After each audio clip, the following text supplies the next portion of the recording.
welcome back to BuonaPappa. Today I want to share with you my favorite brownie recipe.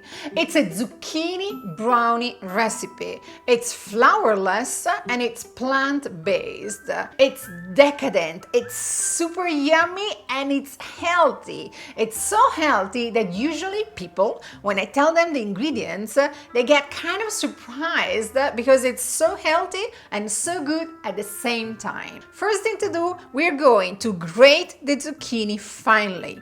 Then with your hands, you're going to squeeze out all the extra water. All the ingredients are already measured. Now simply add them into a large bowl, starting from the squeezed zucchini, the almond butter, and yes, you can substitute the almond butter with peanut butter. The maple syrup, if you don't have maple syrup, you can also use molasses. That's another natural sweetener that I really like. 1 egg, and if you want to go egg-free, simply substitute the egg with 1 ripened banana, simply mashed. The cocoa powder, salt, baking soda, and vanilla. Combine all the ingredients very well. At this point, you can add chocolate chips.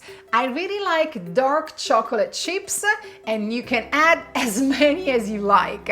Usually I do a very generous handful. Transfer the mix into a rectangular shaped baking pan. Layer everything evenly. You can also sprinkle some chocolate chips on top if you want, or even some crushed nuts if you like, and simply bake in the preheated oven for 40-45 minutes. The brownies will be so decadent and yummy that I'm sure your entire family will love them. If you're looking for similar recipes, and I have a lovely avocado brownies one, simply check all the links in the area here below. Remember to subscribe to BuonaPappa. It's free and you will receive every week a new recipe from me, and also I love to receive comments, so in the box here below, same space, leave me comments if you like. See you next week. Ciao ciao!